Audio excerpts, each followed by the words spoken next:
Hey everybody, this is Mike Bono from the North Andover Athletic Association, and you are listening to the Nightly News Podcast, the show that brings you inside the lines of North Andover High School athletics. Hi everybody, welcome to the Nightly News Podcast, sponsored by North Andover Athletic Association. This is Ala Purdy, filling in as the lead host, I guess, for Mike Bono, who couldn't be here today.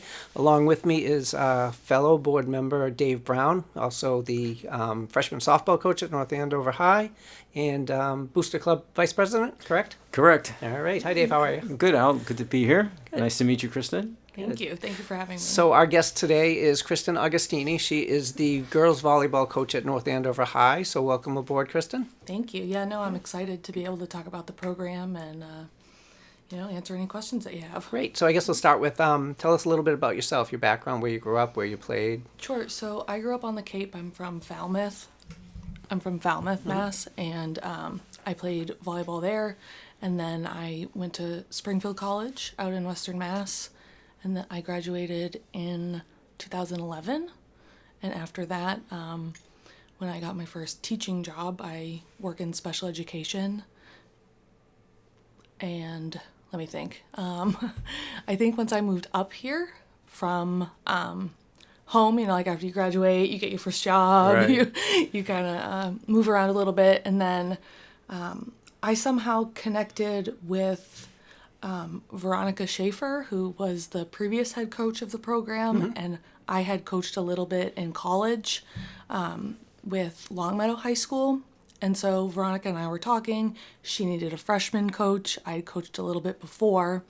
And I was trying to think back. I think I was with the program 3 years. And I had, I coached with Veronica. I coached with Meg Pinkston, who's the guidance director at North Andover High School. So I really had some great leaders and volleyball minds to kind of really learn from. After that, I coached 3 years the varsity program at Whittier Tech in Haverhill. And then when Veronica retired in 2018, they were, held interviews. Yeah, sorry. Yeah. And now I'm here. Great. Whittier Tech's great place. I know Kevin Bradley, the AD there, fellow referee. I've also refereed, so I'm basketball and soccer. But Kevin runs good shop over there, so I'm sure you learned a lot. Yeah, it was really Whittier. It was really fun. The big difference is the 100% participation, which I think is really special there. Like if any kid wants to play a sport, be in a club, they're doing it. So he had to be really good at making sure that we had numbers and spaces for everyone to go and that everyone felt included. And he's so boisterous and happy-go-lucky. I think it really kind of made the athletic department blossom there. Yep, great guy. Good. Yeah. One thing that I always, for 6-7 years now, girls volleyball in general, but girls volleyball I took a real strong liking to watching. My daughter always played soccer, and for her first 2 years when she didn't have her car, I'd tend to beat the bus back after a game away or something, and oftentimes there's a volleyball game, and I got hooked going in and watching. It's really awesome. A great sport to watch. So, anyone out there who hasn't been, definitely get to a volleyball match or two. A lot of fun. Absolutely, yeah. We play at Crozier inside there, and it's a nice facility. The girls love it. We have a lot of athletes come. We have some diehard kids that come to every home match, and it's so much fun. So absolutely come and find us. So what are the what do you think about your team for this year? How's it looking? We are looking very strong. So I have 5 senior returners. We're still in our preseason right now, so we've been through our first 3 days, and I will finalize our teams this week. So I have 5 returners, 2 junior returners, and then I have quite a few spots to fill. So we're looking at a lot of different players and athletes and abilities, a lot of strength. My returners are Nadine Abdat, and she's one of our middles. She also ran track for a little bit. She just verbally committed to Bryant University. Yep. I remember watching her play last year. She's phenomenal. Yeah, to play Division I volleyball. Oh, wow. Yeah. D1. Yeah. So super proud of her. And I'm hoping that, we all have a really good season. I also have Anna Wong is our starting setter.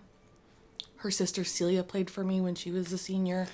I coached both those girls in basketball. Okay, yeah. Youth basketball. Yeah, Right? and Good athletes. And we have a lot of basketball, the Gaffneys, Maeve just graduated. Just graduated. Yep. Yeah, she's playing volleyball at Emmanuel. Yep.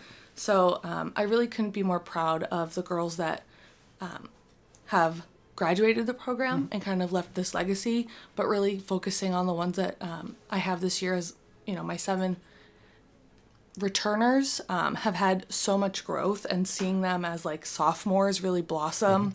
I'm really excited for them. So maybe for some of the folks listening who aren't super familiar with volleyball, Yeah. you could describe how many players are on the court at a time, so how big a roster you keep and things like that. Sure. So I'll keep probably around like 14-ish, give or take, girls. And so 6 are on the court at one time, right? And you typically have like the an outside hitter or the pin hitters, right, with the antennas.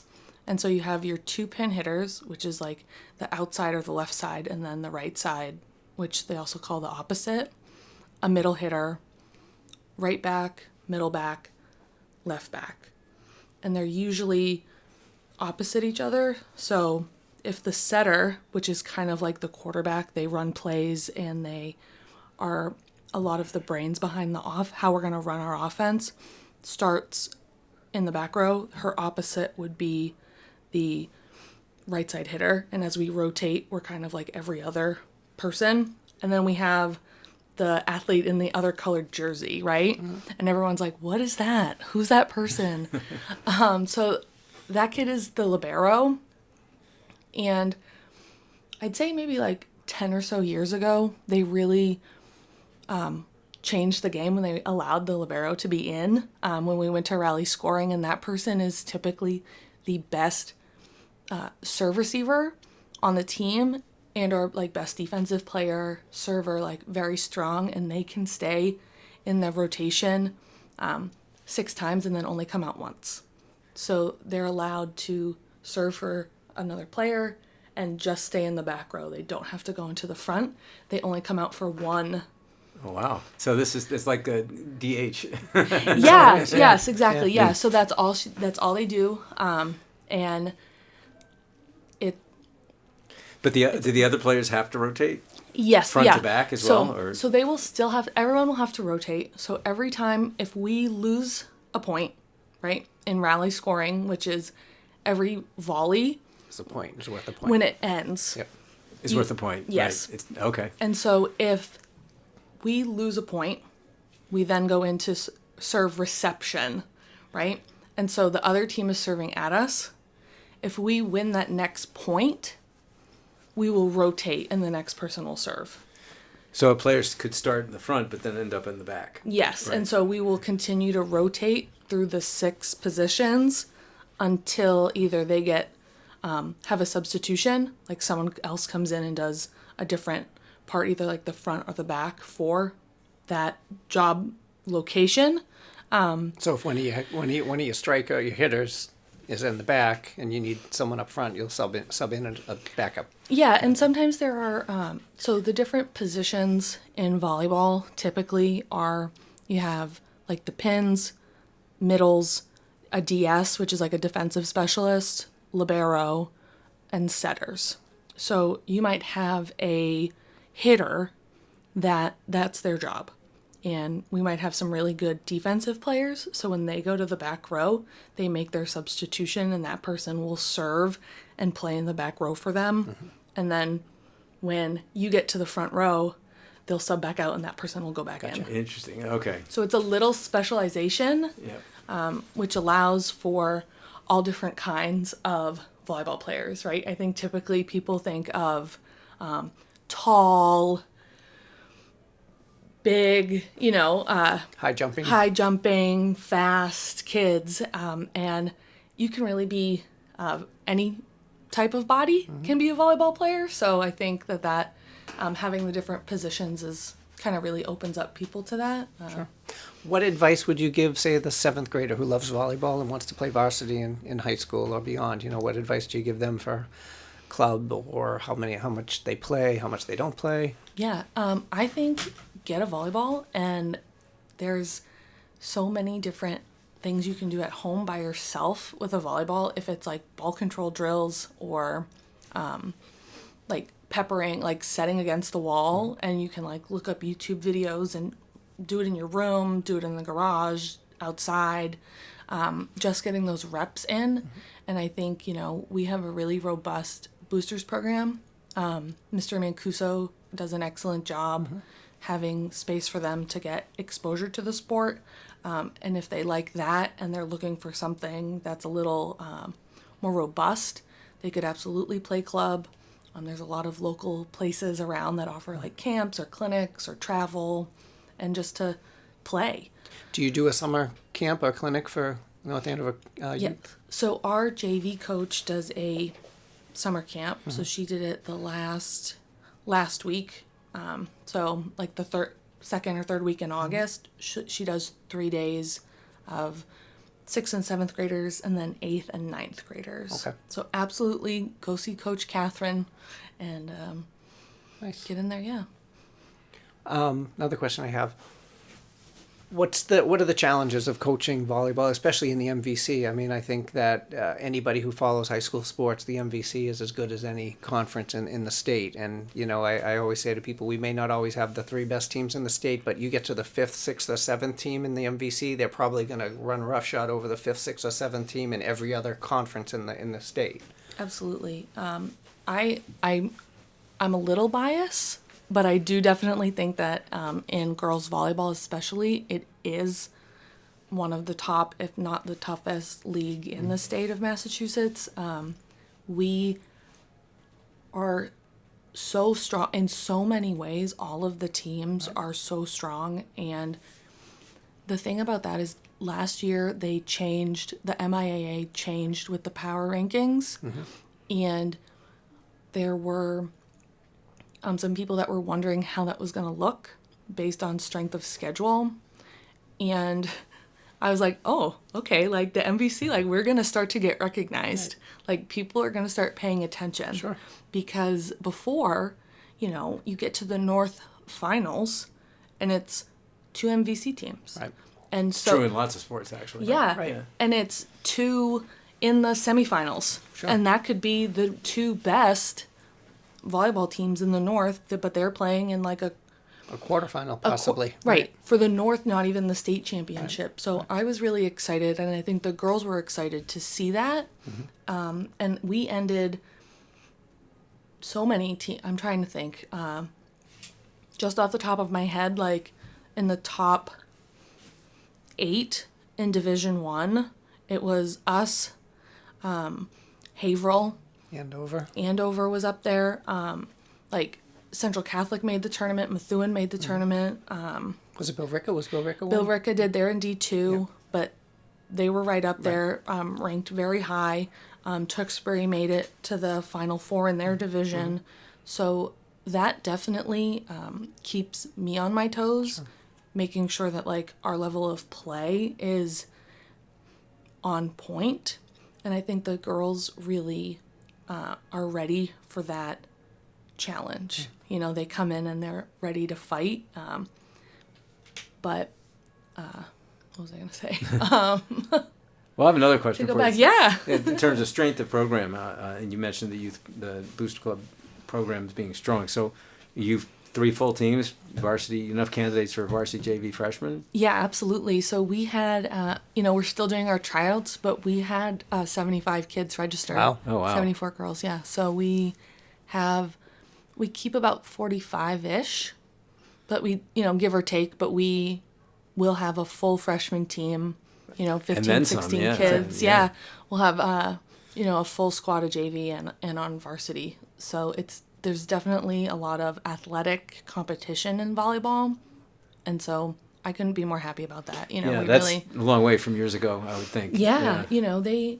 I think it's so great. And I know that Mr. Nugent was talking about like how all the having freshman teams is such a benefit to the MVC, and I really couldn't agree more. Yeah. You know, it gives that group of athlete such exposure to sports, to friends, to what it's like to be a part of something bigger than just going to school.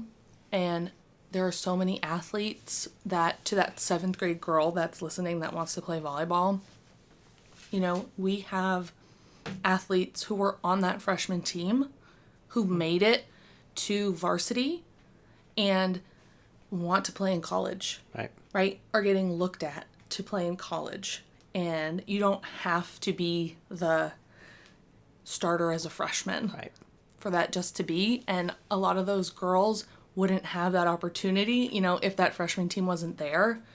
So I'll keep it for as long as, as you know, as long as the town will let us have them. You know, it's great that there's enough kids that want to do it. In some sports, they're struggling for freshman teams. I saw just yesterday a Facebook post, a local high school, and the 8th graders looking to play field hockey. They were trying to get some, you know, and the part that struck me the most was it was any 8th graders that would like to play field hockey in high school, and you don't even need experience. So they're not even looking for like the best 5 or 6 8th graders to bolster maybe the freshman or JV team. They're looking for bodies of kids who just want to play, which at the high school level, that's a little worrisome, you know. Well, in softball, we had, there were only, last spring, there were only at most 4 freshman teams in the MVC. We actually had to play schedule all over the place to find opponents.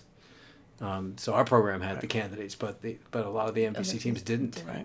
Just that's very disappointing. I know. But good for volleyball. 75. That's awesome. We do, and every MVC team has a freshman program for girls volleyball. Great. So they'll play 20 matches. You know, like those girls are in it. They're coming on every bus ride with us. They are.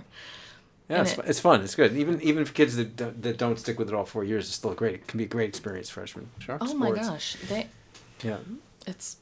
What else did you play? You must have played other sports growing up. Not really. No. I actually, I did a little bit of curling. Actually. Really? So yeah. It's a good time. Yeah. so I did that in high school, but really volleyball was my only varsity sport. I really didn't do much else. I was not super athletic, and I was very. You found your niche. And I was very you know, I guess timid and was like nervous to take that chance. But I knew the freshman volleyball coach at my high school. I used to babysit her child, who's now, you know, they're like in college, and it's crazy. But she was like, "You're gonna play volleyball," and I was like, "No, I'm not." And she came and picked me up every day for preseason and brought me. Nice.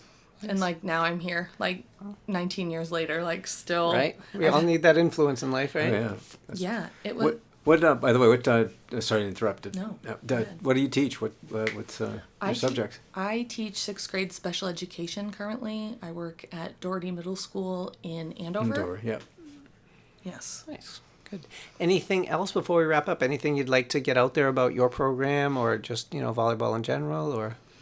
I think that the United States has seen a huge increase in volleyball, and I think if we can get our matches on TV, college matches on TV, you know, the women in the last Olympics, all 3 teams, the indoor team, the beach team, and the Paralympics, the sitting team, all won gold medals in the Olympics, and that has never happened before. You know, we have like a very strong beach record, we have a very strong indoor record, but having all 3 teams really kind of make that showing and not have as big a viewing as volleyball. Like, I just want us to see volleyball. You know, come to our matches. We have a national program now. You know, they're getting professional women's volleyball in the United States. Like, let's find the games on TV. Let's watch them. Play with your friends and get it going, because more kids are playing volleyball than ever before right now. And I think it's wonderful to see role models of older, women or men, men's volleyball too is really popular, and North Andover has a great boys program. So I'll plug them too. Sure. And they started from scratch, 6 years ago? Nothing. No volleyball up until about 5 or 6 years ago. Yes. And then COVID hit, so obviously that but for them to be, competitive is pretty impressive in that short time. Absolutely, and so just watch volleyball, Sure. We have Merrimack College here. It's really close by. Right. Go watch a game there. Come to our gym, watch us play. I can't agree more. If you're a parent out there who likes sports, and even if your kid's not playing volleyball, take them to a volleyball game. A lot of fun. Absolutely. All right. Thanks for coming, Kristen. Yeah, thanks for having me. Glad to meet you. Yeah. All right. Well, good luck this season. Thank you. All right. Well, thanks everybody for listening. This is the Nightly News Podcast sponsored by North Andover Athletic Association, and we'll see you next time.